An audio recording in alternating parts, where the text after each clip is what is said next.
নমস্কাৰ,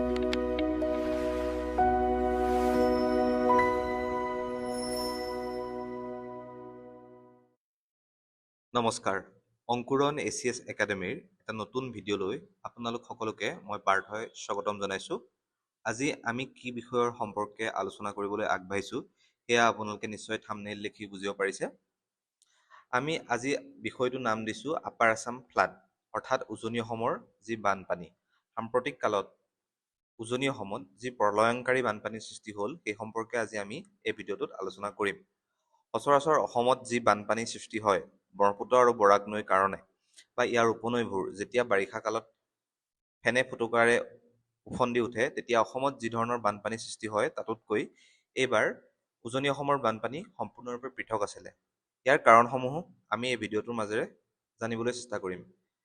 আৰু এই ভিডিঅ'টো সেইবাবে মই ট্ৰেডিশ্যনেল ষ্টাইলত বনোৱা নাই, এটা নতুন ষ্টাইলত বনাবলৈ চেষ্টা কৰিছোঁ যাতে আমি কাৰণবিলাক ভিজুৱেলি এট্ৰেক্টিভ ধৰণে বা ব্ৰেইনষ্টৰ্মিঙৰ সহায়ত বুজিবলৈ চেষ্টা কৰিম। এতিয়া পোনতে এখন ৰাষ্ট্ৰীয় পৰ্যায়ৰ নিউজ পেপাৰ হিন্দুস্তান টাইমছৰ 13 জুলাইৰ এই বাতৰিটো চাওকচোন। ইয়াত কৈছে যে rain predicted this week but it on make monsoon deficit. তাৰমানে কি হৈছে, এই বছৰটোত মনচুন ডেফিচিট সৃষ্টি হৈছে, বৰষুণ কম হৈছিলে, সেইকাৰণে আপোনাৰ অসমৰ গোটেই অঞ্চলটো ৰঙাকৈ দেখুওৱা হৈছে, দেখিছেনে? 13 জুলাইলৈকে বৰষুণ মনচুন ডেফিচিট হৈ আছিলে, কিন্তু 18 আৰু 19 জুলাইত এনেকুৱা কি পৰিঘটনা হ'ল যাৰ ফলত উজনি অসমৰ 3খন জিলা বৰ বেয়াকৈ প্লাবিত হ'ল।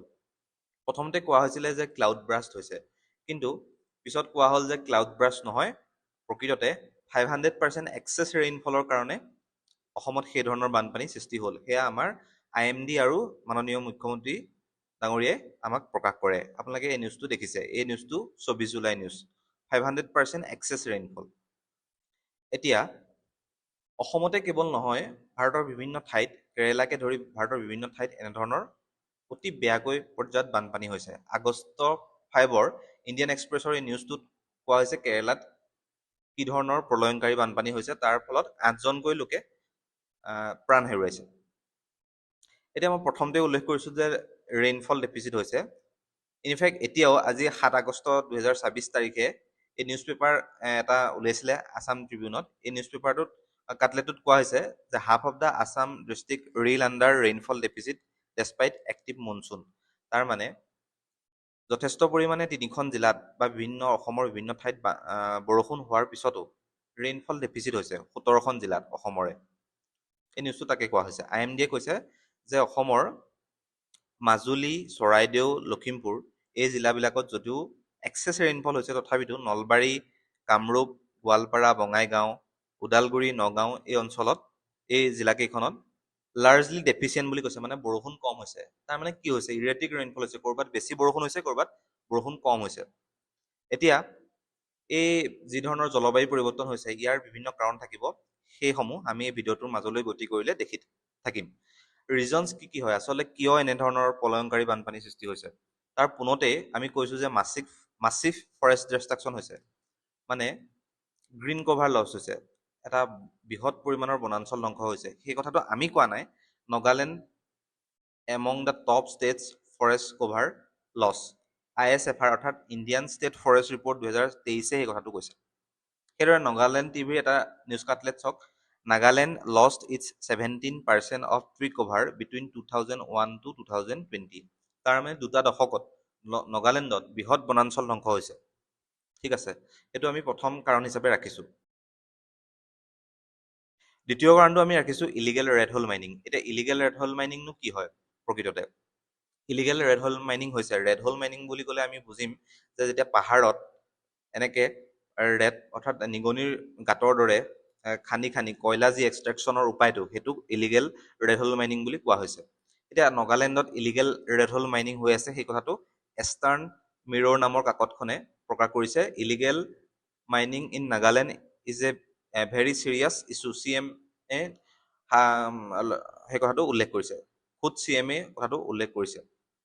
ঠিক আছে, এতিয়া কোল মাইনিং, যিটো কোল মাইনিং ভাল বেয়া সেইটো এটা বেলেগ বিষয়, কিয়নো আমি যিহেতু ইণ্ডিয়া এখন এনাৰ্জি ডেফিচিয়েণ্ট কাণ্ট্ৰি হয়, আমাৰ 80% ক্ৰুড অইল আমি ইম্পৰ্ট কৰোঁ, সেইটো কথা আমি জানো। ঠিক আছে, সেইকাৰণে আমি এনেধৰণৰ বিভিন্ন অল্টাৰনেটিভ চ'ৰ্চেছ বা কোলৰ দৰে চ'ৰ্চেছবিলাকৰ ওপৰত নিৰ্ভৰ কৰিবলগীয়া হয়। IIPA বুলি এটা ৰিপৰ্ট প্ৰতি বছৰে পাব্লিছ হয়, আপোনালোকে জানে, ইণ্ডেক্স অফ ইণ্ডাষ্ট্ৰিয়েল প্ৰডাকশ্যন। এই ৰিপৰ্টটোৰ মতে IIPA ইণ্ডেক্সটোৰ মতে কোলৰ যিটো কণ্ট্ৰিবিউশ্যন সেইটো 10.33% হয়। তাৰমানে কোল এটা গুৰুত্বপূৰ্ণ ইন্ধন হয় সমগ্ৰ ভাৰতবৰ্ষতে। 3 নম্বৰ কাৰণ হিচাপে আমি উল্লেখ কৰিছোঁ যে এল নিনো ইনডিউচ ডিলেড ৰেইনফল। কি হ'ল? এল নিনো হৈছিলে, এল নিনো ইয়েৰ আছিলে, ছুপাৰ এল নিনো ইয়েৰ আছিলে, আমি সেইটো সকলোৱে জানো। ৰেইনফলছ আৰ ইৰেটিক, আনইভেন, ছাডেন। এইটো আছাম ট্ৰিবিউনৰ নিউজ হয়, চাওক। ইয়াত কোৱা হৈছে মনচুন ডিলেইড এজ এল নিনো লুমছ, নৰ্থ ইষ্ট ফেচেছ বিল' নৰ্মেল ৰেইনফল ৰিক্স। 3 জুনৰ এইটো বাতৰি। তাৰমানে এল নিনোৰ কাৰণে নৰ্থ ইষ্টত বিল' নৰ্মেল ৰেইনফল হৈছিলে। ঠিক আছে, অকল সেইটোৱে নহয়, ডিলেড ৰেইনফলৰ পিছত কি হ'ল, 18-19 জুলাইত সাংঘাতিক বৃহৎ ইৰেটিক আৰু আনইভেন ৰেইনফল হ'ল অসম আৰু নাগালেণ্ডত। IMDও সেইটো কথা প্ৰকাশ কৰিছে। 4 নম্বৰ কাৰণ হিচাপে আমি ৰাখিছোঁ নেৰ' ৰিভাৰ বেড। আচলতে দিখৌ যিখন নদী, এই নদীখনৰ যিটো গুগল মেপ সেইটো আমি দেখাবলৈ চেষ্টা কৰিছোঁ। এই নদীখন নাগালেণ্ডৰ পৰা বৈ আহিছে, দেখিছেনে? আৰু এই নদীখনৰ যিটো বহল, এই বহলটো বৰ বেছি নহয়, এইবিলাক সৰু নৈ। ব্ৰহ্মপুত্ৰ বা বৰাকৰ দৰে ডাঙৰ নৈ নহয়। স্বাভাৱিকতে এই নৈবোৰ যিহেতু সৰু, গতিকে নৈবিলাকৰ বহন ক্ষমতা ইমান বেছি নহয়। নাগালেণ্ডত যিহেতু ভয়ংকৰ বা বহুত বেছিকৈ বৰষুণ হ'ল, বৰষুণ হোৱাৰ ফলত এই নদীবিলাকেদি বহুত পানী বৈ আহিলে, আৰু সেই পানী নদীয়ে বহন কৰিব নোৱাৰি, নদীৰ বহন ক্ষমতা নষ্ট হৈ গ'ল আৰু পাৰলৈ বৈ আহিলে। দেখিছেনে? এই গুগল মেপত দেখুওৱা হৈছে নাজিৰা, বেতবাৰী, শিৱসাগৰ, চৰাইদেউ, এই অঞ্চলবিলাকত বহুত বেছিকৈ বানপানী হ'ল। নাগিনী মৰা হেডকোৱাৰ্টাৰ এইটোৱে আছিলে এই উজনি অসমৰ বানপানীৰ এটা ডাঙৰ ফকেল পইণ্ট হয়, ফকাছ পইণ্ট হয়। ঠিক আছে, যিহেতু নেৰ' ৰিভাৰ বেড হয়, ৰিভাৰ লাইক দিখৌ, দিচাং, জাজি, দৰিকা, এই নৈবিলাক সৰু নৈ, গতিকে অতি বেছি বৰষুণ হোৱাৰ ফলত, অতি বেছিকৈ পানী নামি অহাৰ ফলত ইয়াৰ যি চৌপাশৰ অঞ্চল আছিল বহুত বেয়াকৈ প্লাবিত হ'ল। এতিয়া এই যে অদ্ভুত ধৰণে বা বহুত বেছি মাছিভ ডিষ্ট্ৰাকশ্যন হ'ল, তাৰ কাৰণবোৰ কি কি আছিলে, সেইটো আমি এই ভিডিঅ'টোত আলোচনা কৰিম। প্ৰথম কাৰণ হিচাপে আমি ৰাখিছোঁ ন' আৰ্লি ৱাৰ্ণিং। আচলতে এই 3খন ডিষ্ট্ৰিক্টত যদিও ডিষ্ট্ৰিক্ট এডমিনিষ্ট্ৰেশ্যনে আৰ্লি ৱাৰ্ণিং দিবলৈ চেষ্টা কৰিছিলে, কিন্তু সেয়া যথেষ্ট নাছিলে। কোনেও ভবা নাছিলে এনেধৰণৰ অৱস্থাৰ সৃষ্টি হ'ব। দ্বিতীয়তে আমি ৰাখিছোঁ আনএক্সপেৰিয়েঞ্চ কমিউনিটি। এইটো এটা বৰ ডাঙৰ কথা। আনএক্সপেৰিয়েঞ্চ মানে আপুনি সোৱণশিৰিৰ ফালে যাওক, তাৰ যি মিচিং কমিউনিটি আছে, মাজুলীলৈ যাওক, শালমৰাৰ যি কুমাৰ কমিউনিটি আছে, তেওঁলোক যথেষ্ট অভিজ্ঞ নদীৰ লগত বা বানপানীৰ সৈতে। তেওঁলোকৰ এনেধৰণে নাও থাকে। কি হ'ল, যিহেতু শিৱসাগৰ ট্ৰেডিশ্যনেলি ন' ফ্লাডেড এলেকাত পৰে, ফলত ইয়াৰ মানুহখিনি ইমান অভিজ্ঞ নহয়, ফলত বানপানীয়ে বেছিকৈ প্ৰভাৱ বিস্তাৰ কৰিবলৈ সক্ষম হ'ল। 3 নম্বৰ কাৰণটো নাইট আৱাৰ্ছ। এইটো এটা অন্যতম কাৰণ। যদিও বহুত অঞ্চলত দিনতে পানী হৈছিলে, কিন্তু বহুত অঞ্চলত ৰাতি গৈ পানী সোমাইছিলে, ফলত খুব কম সময়তে 30 মিনিটৰ ভিতৰত এটা ধ্বংসলীলা সৃষ্টি হ'ল। ঠিক আছে, এতিয়া আমি আৰু 4 নম্বৰ কাৰণটোলৈ যাওঁ। Lack of boat and boatmen. Traditionally no' flooded zone, গতিকে নিশ্চিতভাৱে তাত যি আমাৰ এনেধৰণে ভূৰ বনোৱা প্ৰক্ৰিয়া এটা থাকে, বা যি এই ধৰণৰ অভিজ্ঞতা নাছিলে মানুহৰ, গতিকে আৰু অভিজ্ঞ নাৱৰীয়াও অভাৱ হৈছিলে, ফলত বানপানীৰ যিটো ক্ষয় ক্ষতি সেইটো বেছি হ'বলৈ ধৰিলে। 5 নম্বৰ কাৰণ, বাৰে বাৰে কৈছোঁ যে ন' ফ্লাডেড জ'ন। আহোমেও সেইকাৰণে শিৱসাগৰ, চৰাইদেউ, যোৰহাট এইবিলাক অঞ্চলত তেওঁলোকৰ ৰাজধানী প্ৰতিষ্ঠা কৰিছিলে। এই মেপখন চাওক, আহোমৰ বিভিন্ন ৰাজধানীবোৰ অসমৰ মেপখনত দেখুৱাবলৈ চেষ্টা কৰা হৈছে। চৰাইদেউ, যোৰহাট দেখিছেনে, মৰংগী বা এই গড়গাঁও, ৰংপুৰ, এই অঞ্চলবিলাক, এই যিটো অঞ্চল নাগালেণ্ডৰ লগত লাগি আছে, এই অঞ্চলবিলাক স্বাভাৱিকতে ওখ জেগা, ওখ ঠাই। ইয়াত সাধাৰণতে বানপানী নহয়, বানপানী হয়, নৈপৰীয়া অঞ্চলত বানপানী হয়, কিন্তু চৰাইদেউত বিশেষকৈ আগতে আজি 75 বছৰ বা 50 বছৰ ধৰি এনেধৰণৰ প্ৰলয়ংকাৰী বানপানী হোৱা নাই। ফলত কি হ'ল, মানুহখিনি অভিজ্ঞ নহয়, গতিকে ক্ষয় ক্ষতিৰ পৰিমাণটো বেছি হ'ল। 6 নম্বৰ কাৰণটো এইটো দা হিন্দুৰ এটা নিউজ কাটলেট হয়, disappearance of wetlands, lack of elevated species. যিহেতু বানপানী নোহোৱা ঠাইত বানপানী হ'ল আৰু বানপানী সাধাৰণতে নহয়, সেইকাৰণে আৰবান স্প্ৰল ঘটিছে। Urban sprawl is a very big concept. শিৱসাগৰত কি হৈছে, নগৰখনত য'তে ত'তে ৱেটলেণ্ডছবিলাক পুতি পেলাই ঘৰ বনোৱা ধৰণৰ প্ৰক্ৰিয়া আৰম্ভ হ'ল। কোনো ভবা নাছিলে আজি পৰিস্থিতিটো আহিব বুলি। কিন্তু দা হিন্দু নিউজ কাটলেটটো আপোনালোকে পষ্ট কৰি পঢ়ি চাব পাৰে, ইয়াত সেই কথাটো উল্লেখ কৰা হৈছে। আৰু আপাৰ কেটছমেণ্ট অঞ্চলত অৰ্থাৎ নগালেণ্ডত কি হৈছে, ষ্ট'ন কুৱেৰিং হৈছে বুলি কৈছে, কোল মাইনিং হৈছে বুলি কৈছে, যিটো ইলিগেল হয়, illegal rat hole mining, shifting jhum কালচাৰৰ কাৰণে আমাৰ পাহাৰবিলাক খহি খহি ৰিভাৰ বেডত পৰিবলৈ আৰম্ভ কৰিছে। দ্য হিন্দু নিউজ পেপাৰ আৰ্টিকেলটোত ইয়াকে কোৱা হৈছে। এই আগতে আমি উল্লেখ কৰিছিলোঁ এস্কেপেশ্যনৰ কথাটো, ডিফৰেষ্টেশ্যনৰ কথাটো, সেই কথাখিনি ইয়াত আকৌ কোৱা হৈছে।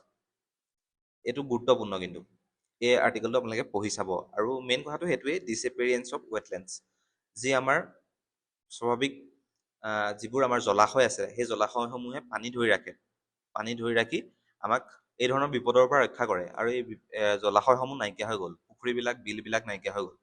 এইটো এটা 6 নম্বৰ অন্যতম কাৰণ। এতিয়া বানপানী হৈছে, ঠিক আছে, বানপানীৰ মিটিগেশ্যনৰ কাৰণে আমি কি কৰিব পাৰোঁ? এনেধৰণে বানপানী হৈ থাকিব নেকি? সেইটো এটা ডাঙৰ প্ৰশ্ন।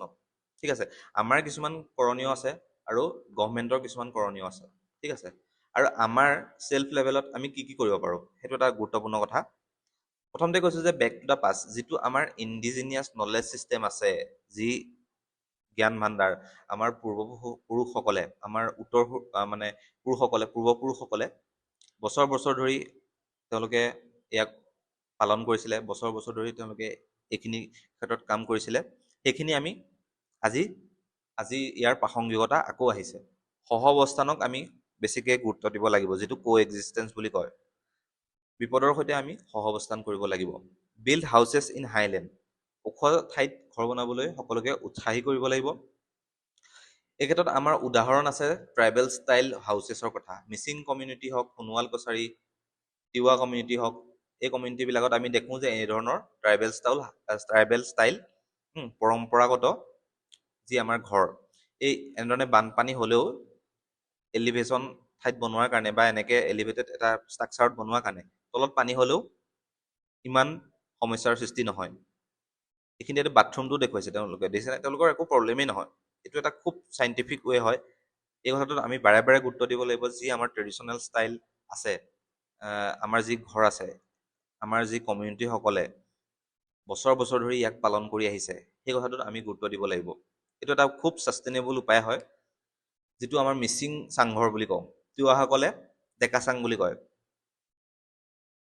বাথৰুমটো, যিটো আমাৰ শৌচালয়, তেওঁলোকে এলিভেটেড স্পেচছ বনোৱাৰ কাৰণে বা এনেধৰণে বনোৱাৰ কাৰণে কোনো সমস্যাৰ সৃষ্টি নহয়। 2 নম্বৰ কথাটো, প্লেণ্টেশ্যন অফ বানানা। আমাৰ প্ৰত্যেকৰে ঘৰত এখন কলবাৰী লাগে। কিয় লাগে এতিয়া মই বুজাই আছোঁ।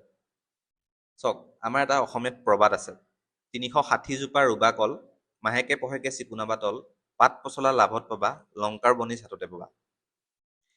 360 জোপা যদি আমাৰ এখন কলবাৰী থাকে প্ৰত্যেকৰে, কলে কি কৰে, এই টেম্পৰী আমি দেখিছেনে শিৱসাগৰত কি কৰিছে, এই ষ্ট্ৰাকচাৰটো যিটো আমাৰ ভূৰ বুলি কয়, ভূৰ বনাই এনেকৈ আমাৰ মৰমৰ সম্পত্তিটো ইয়াত তুলি থৈছে। তলত যিমানেই পানী হ'ব, ভূৰখন ওপৰলৈ উঠি উঠি গৈ থাকিব, আমাৰ কষ্টৰ যিটো সম্পত্তি থাকিব সেয়া ৰক্ষা পৰিব। সেইকাৰণে কলবাৰীখনৰ আমাৰ গুৰুত্বটো আহিছে। প্লেণ্টেশ্যন অফ বানানা, অকল কলগছজোপাই নহয়, ইয়াৰ যি কল হয়, এয়া আমাক সংৰক্ষণ কৰি থ'লে বানপানী সময়তো খাব পাৰিব বা বিভিন্ন ধৰণে ব্যৱহাৰ কৰিব পাৰিব, ঠিক আছে। এটা ছাষ্টেইনেবল উপায় হয়।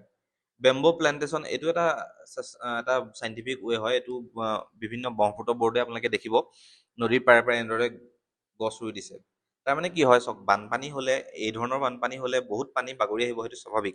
কিন্তু এনেধৰণে যদি আমাৰ বাঁহ গছবোৰ থাকে, বাঁহ গছৰ মূঢ়া বহু মাটি ধৰি ৰাখিব পাৰে তেওঁলোকে।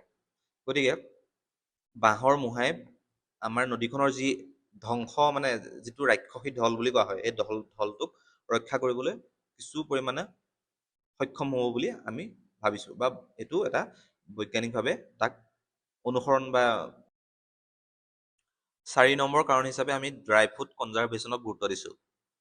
আমাৰ পুৰণি অসমীয়া সমাজে, আমাৰ আইতাহঁতে যেতিয়া খৰালি কালত অৰ্থাৎ ঠাণ্ডা দিনত পিঠাগুড়ি, সান্দহগুড়ি বা এনেধৰণৰ বিভিন্ন যিবোৰ শুকান খাদ্য থাকে, আজিকালি অ'টছ হ'ব পাৰে, হুইট হ'ব পাৰে, ৰাইচ হ'ব পাৰে, এনেদৰে সংৰক্ষণ কৰি থয়।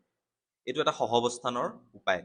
এইটো কৰি আমি বানপানীৰ প্ৰভাৱৰ পৰা বা যি আমাৰ বানপানী হৈ যোৱাৰ ফলত আমাৰ চব নষ্ট হৈ যায়, তাৰ পৰা ৰক্ষা পৰিম। এইটো এটা আমাৰ ইণ্ডিজিনিয়াছ নলেজ ছিষ্টেমৰ এটা উপায় হয়। ঠিক আছে। গভৰ্ণমেণ্টৰ কি কি আছে কৰিবলগীয়া? ফ্ৰম গভট, এইটো বেলেগ ছেকশ্যন ৰাখিছোঁ। প্ৰথম কথা, উজনি অসমৰ যি প্ৰলয়ংকাৰী বানপানী হ'ল তাক সমাধান কৰিবলৈ এটা ডেডিকেটেড ষ্টাডি লাগিব ৰিভাৰ দিখৌৰ ওপৰত। দিখৌ ৰিভাৰ গোটেই বেচিনটো নগালেণ্ডৰ পৰা আৰম্ভ কৰি আমাৰ শিৱসাগৰলৈকে এই বেচিনটোৰ ওপৰত অধ্যয়ন কৰাৰ খুব গুৰুত্ব আছে। অসম নগালেণ্ডৰ কোঅপাৰেশ্যন লাগিব আৰু ৰিচাৰ্চ এণ্ড ডেভেলপমেণ্টত আমাৰ গভৰ্ণমেণ্টে ইনভেষ্ট কৰিব লাগিব। এইটো যথেষ্ট গুৰুত্বপূৰ্ণ কথা। 2 নম্বৰ কাৰণ হিচাপে আমি ৰাখিছোঁ ড্ৰেজিং অফ ৰিভাৰ, যিটো নদীৰ বক্ষ খনন কৰা এটা প্ৰক্ৰিয়া। নদীৰ বক্ষ এতিয়া কিয় খনন কৰিব লাগে সেইটো প্ৰশ্ন আহিব পাৰে। যিহেতু ব্ৰহ্মপুত্ৰকে আদি কৰি অসমৰ যিবোৰ নদী আছে, ৱৰ্ল্ডৰ আটাইতকৈ লাৰ্জেষ্ট ছেডিমেণ্ট পৰিবহণকাৰী নদী। তাৰমানে বহুত ছেডিমেণ্ট কঢ়িয়াই আনে এই আপাৰ কেটচমেণ্টত। সেই দিখৌ ক্ষেত্ৰতো সেয়ে হ'ল। তাৰমানে বহুত ছেডিমেণ্ট কঢ়িওৱাৰ ফলত নদীৰ বুকুবোৰ বাম হৈ পৰিছে। আৰু 1950 চনৰ পিছত ব্ৰহ্মপুত্ৰৰ বুকু বাম হৈ পৰিলে, যিহেতু এটা ডাঙৰ ভূমিকম্প হৈছিল আমি জানো। গতিকে ৰিভাৰ ড্ৰেজিং ইজ এটা ডাঙৰ এটা উপায় হ'ব পাৰে। 2 নম্বৰ উপায় হিচাপে আমি ৰাখিছোঁ। 3 নম্বৰ এটা উপায় বা 3 নম্বৰ এটা প্ৰক্ৰিয়া, climate research centre in north east. এই নিউজ পেপাৰ আৰ্টিকেলটো আপোনালোকে চাওক। ইয়াত কৈছে যে পূৰ্বোত্তৰত বতৰ আৰু জলবায়ু গৱেষণাৰ প্ৰয়োজনীয়তা। ডক্টৰ ভূপেন্দ্ৰনাথ গোস্বামীৰ নামটো আপোনালোকে শুনিছেনে? তেখেত হৈছে বিশ্ব প্ৰসিদ্ধ এজন অসমীয়া বিজ্ঞানী, অসম সন্তান। ইণ্ডিয়ান অ'চেন ডাইপলৰ ওপৰত আপোনালোকে পঢ়ি থাকে। ইণ্ডিয়ান অ'চেন ডাইপলৰ আৱিষ্কাৰৰ ক্ষেত্ৰত এই মহান বিজ্ঞানীজন জড়িত আছিলে। আজিৰ পৰা 5 বছৰ আগতেই 2021 চনত তেখেতৰ এইটো নিউজ পেপাৰ কাটলেট আছিলে, আমাৰ সংৰক্ষণত আছিলে। এই নিউজ পেপাৰ কাটলেটটোত তেওঁ কি কৈছে যে উত্তৰ পূৰ্বাঞ্চলত যি বৃষ্টিপাত, যি বৰষুণ হয়, তেওঁ কৈছে যে অতিবৃষ্টিৰ বাবে উপত্যকাটোত বানপানীৰ দৰে জলবিপৰ্যয়ৰ আশংকা বাঢ়িছে। গতিকে কি হয়, 5 বছৰ আগতেই এনে এজন মহান বিজ্ঞানীয়ে আমাক কৈছিলে যে উত্তৰ পূৰ্বাঞ্চলত এনেধৰণৰ জলবিপৰ্যয় হ'ব পাৰে। ঠিক আছে। তেখেত এজন যথেষ্ট অভিজ্ঞ, তেওঁ জানে কথাবিলাক। আৰু এইটো এতিয়াও আমি এই ক্ষেত্ৰত পিছ পৰি আছোঁ যে আমাৰ এটা ৰিচাৰ্চ চেণ্টাৰ নাই। উত্তৰ পূবৰ যি জলবায়ু তাক গৱেষণা কৰাৰ বিভিন্ন থল আছে। আমাৰ যিবোৰ ইউনিভাৰ্চিটি আছে, ইউনিভাৰ্চিটিবিলাকে এৰচল পৰ্যায়তহে আগবাঢ়িছে। বৰ বেছি ডিপলৈ গৈ পেলাই বা গভীৰলৈ গৈ অধ্যয়ন কৰাৰ এতিয়ালৈকে ৰিচাৰ্চ পেপাৰ পাব্লিছ হোৱা নাই। সেইটো কথা ডক্টৰ ভূপেন্দ্ৰনাথ গোস্বামী ছাৰে আমাক জনাইছে। ঠিক আছে। মানে তেখেতৰ বিভিন্ন লেখাৰ মাজেৰে আমি জানিবলৈ পাইছোঁ। গতিকে উত্তৰ পূবত এটা জলবায়ু অধ্যয়ন বা জলবায়ু গৱেষণা প্ৰতিষ্ঠানৰ যথেষ্ট প্ৰয়োজনীয়তা আছে। কি হ'ব এনেধৰণৰ প্ৰতিষ্ঠানে? ফলত আমাৰ কি লাভ হ'ব? আৰ্লি ৱাৰ্ণিং এটা ছিষ্টেম ডেভেলপ হ'ব। Changing nature of north east climate, উত্তৰ পূবৰ জলবায়ুৰ যি পৰিৱৰ্তিত পৰ্যায়, যি পৰিৱৰ্তিত ধৰণে চেঞ্জ হৈ আছে, সেই সম্পৰ্কে আমি জানিব পাৰিম। R&D ৰিচাৰ্চ এণ্ড ডেভেলপমেণ্টৰ ক্ষেত্ৰত যথেষ্ট ফাণ্ড আহিব আৰু আমাৰ যিটো আৰ্লি ৱাৰ্ণিং ছিষ্টেমটো আৰু মানে শক্তিশালী হ'ব। এপ বেছ ছিষ্টেম হ'ব পাৰে। আমি আৰ্লি ৱাৰ্ণিং দিব পাৰোঁ যিবিলাক ফ্লাড এফেক্টেড ঠাই আছে। গতিকে এইটো এটা গুৰুত্বপূৰ্ণ অধ্যায়। 4 নম্বৰ কাৰণ হিচাপে আমি কি ৰাখিছোঁ? Disaster management in school and college education. School আৰু কলেজ যি আছে তাত আমি ডিজাষ্টাৰ মেনেজমেণ্ট অৰ্থাৎ এই বিপৰ্যয় ব্যৱস্থাপনা, এই পৰ্যায়টোত আমি শিক্ষণ বা প্ৰশিক্ষণ দিব পাৰোঁ। NEP 2020 এই ক্ষেত্ৰত যথেষ্ট কাম কৰিব পাৰে।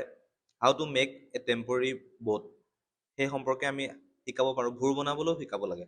যিহেতু আমি বানপানী সম্পূৰ্ণৰূপে নিৰ্মূল কৰিব নোৱাৰোঁ অসমত, সেইটো আমি মানি ল'ব লাগিব। গতিকে ডিজাষ্টাৰ মেনেজমেণ্ট স্কুল পৰ্যায়ত বা কলেজ পৰ্যায়ত যদি আমি শিকাওঁ, তেতিয়া আমাৰ ছাত্ৰ ছাত্ৰীসকল এই ক্ষেত্ৰত যথেষ্ট অভিজ্ঞ হ'ব। 4 নম্বৰত one house one vote campaign এটা অসম গভৰ্ণমেণ্টে চলাব পাৰে বা যিকোনো চলাব পাৰে। প্ৰত্যেক ঘৰতে যদি এখন নাও থাকে, নাও এখন যদি থাকে, নাওখন হ'লে কি হ'ব, এই এনেধৰণৰ বিপৰ্যয় আহিলে ৰক্ষা পৰিব পাৰিব। জীৱন ডিঙা বুলি এটা স্কীম আছে, যদিও এইটো ডাবল ইঞ্জিন ব'টৰ মানে নাৱৰ যিটো মানে ডাবল ইঞ্জিন লগোৱাৰ ক্ষেত্ৰত এটা স্কীম, তথাপি এইটো অসম গভৰ্ণমেণ্টৰ এটা স্কীম। পাছিং ৰেফাৰেঞ্চত জাষ্ট উল্লেখ কৰিছোঁ। 5 নম্বৰ এটা লিখিছোঁ, গভৰ্ণমেণ্টে কি কৰিব পাৰে, প্ৰকিউৰমেণ্ট অফ স্পীড বোট, মানে স্পীড বোটৰ ক্ৰয় কাৰ্যটো যিটো কিনিব পাৰে, লাইফ বয় কিনিব পাৰে, সৰহকৈ এইখিনি কিনি ৰাখিব পাৰে। ঠিক আছে। এৱাৰনেছ কৰিব লাগিব। আমাৰ চিভিক ছ'চাইটিখনৰ এটা বৃহত্তৰ ভূমিকা আছে। ষ্ট্ৰীট প্লে মাধ্যমেৰে বা মক ড্ৰিলৰ মাধ্যমেৰে আজি যিটো হৈ আছে, ঠিক আছে, আজি যিটো ৰিহেবিলিটেশ্যনৰ কাৰণে ইমান লাগি আছে, সেই কথাখিনি যদি আমি প্ৰিপেয়াৰনেছৰ থ্ৰুদি বা মক ড্ৰিলৰ থ্ৰুদি যদি আগতেই প্ৰেক্টিছ কৰোঁ, আগতেই অনুশীলন কৰোঁ, তেতিয়া আমাৰ যথেষ্ট লাভ হ'ব। ফ্লাড ইঞ্চুৰেঞ্চ কৰিব লাগে। ফ্লাড ইঞ্চুৰেঞ্চ মানে ক্ৰপ ইঞ্চুৰেঞ্চ যিটো, বা আমাৰ যি সা সম্পত্তি আছে তাৰ ইঞ্চুৰেঞ্চ থকাটো খুব প্ৰয়োজন। ইভাকুৱেশ্যন ৰোড যিটো ওলাই অহাৰ পথটো, সেইটো মানে অলপ আমি সেই ক্ষেত্ৰত কাম কৰিব লাগে। ঠিক আছে, এইবিলাক এৱাৰনেছৰ ছেকশ্যনটোত ৰাখিছোঁ। এতিয়া আমি ইয়াৰ পিছৰ ছেকশ্যনটোলৈ যাওঁচোন আহক, যিটো আমাৰ ৱে ফৰৱাৰ্ড, কি কি কৰিব পাৰোঁ আচলতে।